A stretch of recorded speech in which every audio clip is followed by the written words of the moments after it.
안녕하세요. 공인중개사법 한 장으로 정리 끝 박용덕입니다. 핵심 비교 정리 56번까지 있는데요. 이것만 여러분들이 열심히 하시면 충분히 고득점 가능합니다. 먼저 구독, 좋아요, 알림 설정해 주시면 감사하겠습니다. 자, 그러면 50번 보고사항 보도록 하겠습니다. 협회 총회 의결 내용은 지체 없이 국토교통부 장관에게 보고해야 됩니다. 협회 주된 사무소 종전에는 서울에 두어야 한다는 규정이 있었는데 삭제됐습니다. 어디에 두든 상관없습니다. 협회의 가장 큰 특징이 협회는 개업공개사가 설립할 수도 있고 안 할 수도 있고요. 개업공개사는 회원 가입할 수도 있고 안 할 수도 있습니다. 개업 공인중개사만 회원 가입할 수 있고 개업을 안 한 단순히 자격만 취득한 공인중개사는 협회 설립할 수도 없고 가입할 수도 없습니다. 협회에서 가장 중요한 것은 협회 공제운영위원회는 반드시 둔다. 19명 이내로 구성을 합니다.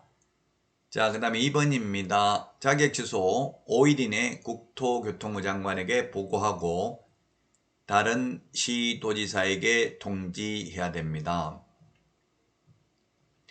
5일이라는 숫자는 공인중개사법에는 5직역이 한번 나오고요.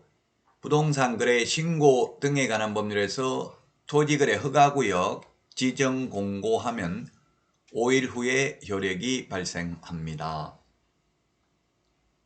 자, 그 다음에 3번입니다. 지원장 그리고 지부의 경우 지체 없이 감독사항을 지방법원장에게 보고하라고 되어 있는데요. 우리 암기 프린터 12번에 보면 지도감독관청이 있는데 지도감독관청의 경우 매수신청 대리와 관련해서는 협회에 대해서는 법원 행정처장이 그리고 협회 시도지부와 매수신청 대리인 등록을 한 개업공개사에 대한 지도감독은 지방법원장이 하는데 지방법원장은 그 감독 사무를 지원장과 협회 시도지부에 위탁할 수 있습니다. 위탁받은 지원장이나 협회 시도지부는 지체 없이 감독사항을 지방법원장에게 보고해야 됩니다. 자, 그 다음에 5번입니다. 5번이 아니고 4번이네요. 신고관청은 시도지사에게 그리고 시도지사는 매월 1회 신고 내용 조사 결과를 국토교통부 장관에게 보고해야 됩니다. 신고관청은 시도지사에게 매월 1회 뭐 이런 말 없습니다. 그냥 보고하라고만 되어 있습니다. 보고받은 시도지사는 매월 1회 신고 내용 조사 결과를 국토교통부 장관에게 보고해야 됩니다. 자, 그 다음에 전자문서 불가능입니다. 전자문서 인터넷으로 신고하는 거죠. 고용신고는 전자문서 가능한데 고용관계 종료신고는 불가능합니다. 시행규칙 8조에 있는데요. 이게 약간 논란의 여지는 있습니다. 현실적으로 고용관계 종료신고를 전자문서로 하고 있거든요. 그래서 시험에 나오면 현실적인 게 중요한 게 아니고 법조문에 있는 게 더 중요합니다. 앞으로 개정되어야 할 부분인데 어쨌든 고용신고는 전자문서 가능하지만 고용관계 종료신고는 전자문서 불가능입니다. 그 다음에 휴업, 폐업 신고 전자문서 안 됩니다. 왜냐하면 등록증 원본을 반납하러 가야 됩니다. 그러나 이거는 시험에 출제됐고요. 재개신고, 변경신고의 경우에는 전자문서 가능합니다. 이미 반납된 상태니까 또 반납할 필요가 없죠. 그 다음에 상대방의 거부로 인해서 단독으로 부동산 거래 신고 또는 한 명이 신고를 거부해서 단독으로 해제 신고할 때에는 사유서를 제출하러 가야 됩니다. 그래서 방문 신고만 가능하고 전자문서 안 됩니다. 그 다음에 주소, 전화번호, 휴대전화번호 정정 신청의 경우는 해당자만 서명 또는 날인해서 가능하므로 담당 공무원이 사실 여부를 확인해야 되니까 방문 신고만 가능합니다. 방문해서만 정정 신청 가능합니다. 그 다음에 면적 변경 없이 가격을 변경한 경우에는 계약서 사본을 첨부하러 가야 됩니다. 그래서 전자문서 안 되고 방문신고만 가능하고요. 그 다음에 공급가액, 옵션 비용 변경 신고도 단독으로 서명 또는 날인해서 가능하므로 방문신고만 가능하고 전자문서는 안 된다. 그래서 국토부에서는 전자문서 안 되는 이유가 뭐냐 물어보니까 담당 공무원이 사실 여부를 확인해야 된다. 즉 혼자서 신고하는 경우는 원칙적으로 전자문서 안 됩니다. 다만 국가 등이 계약 일방 당사자여서 국가 등이 단독으로 부동산 거래 신고하는 경우는 전자문서 가능합니다. 왜냐하면 국가 등이 속이진 않잖아요. 자, 보고사항 정리를 했습니다.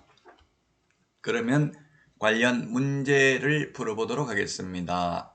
1번 틀린 것이네요. 틀린 것. 자격 취소에 대해서 틀린 것입니다. 1번 시도지사는 이 법을 위반하여 300만 원 이상 벌금 선고받은 경우 자격을 취소해야 된다. X네요.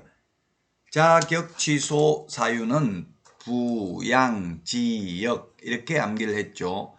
부정한 방법으로 자격 취득한 경우 이 법에 의해서 징역형을 선고받은 경우 이 법에 의해서 징역형을 선고받은 경우에 자격 취소 사유입니다. 그 다음에 자격정지기간 중에 업무하거나 자격정지기간 중에 이중 소속이 되는 경우 그리고 이 법에 의해서 징역형을 선고받은 경우 따라서 벌금형 X가 되겠습니다. 300만 이상 벌금 받으면 결격 사유이므로 등록은 취소해야 되죠. 자, 그 다음에 자격 취소되면 자격증을 교부한 시도지사에게 7일 이내 반납해야 됩니다. 취소 세계는 7일 이내 반납입니다. 자격 취소, 중개사무소 개설 등록 취소, 매수 신청 대리인 등록 취소. 자, 그 다음에 3번 시도지사는 자격 취소 처분을 한 때에는 5일 이내에 국토부 장관에게 보고하고 다른 시도지사에게 통지해야 된다. 맞습니다. 5일 이내에 보고입니다. 자, 그 다음에 자격 취소의 경우 청문해야 된다. 예, 취소세계 청문해야 됩니다. 자격 취소, 등록 취소, 지정 취소 청문합니다. 취소세계만 청문하는데요. 매수 신청 대리인 등록 취소는 취소라도 청문을 실시하지 않습니다. 의견 진술 기회만 부여합니다. 매수 신청 대리인 등록 취소의 경우 10일 이상 기간을 정하여 구술 또는 서면에 의한 의견 진술 기회만 부여한다. 5번 부정한 방법으로 자격을 취득한 경우 자격을 취소해야 된다. 부양지역 4가지 자격 취소해야 된다 말씀드렸습니다. 자, 이번 시간 여기까지 하고요. 다음 시간에 찾아뵙겠습니다. 수고하셨습니다. 안녕.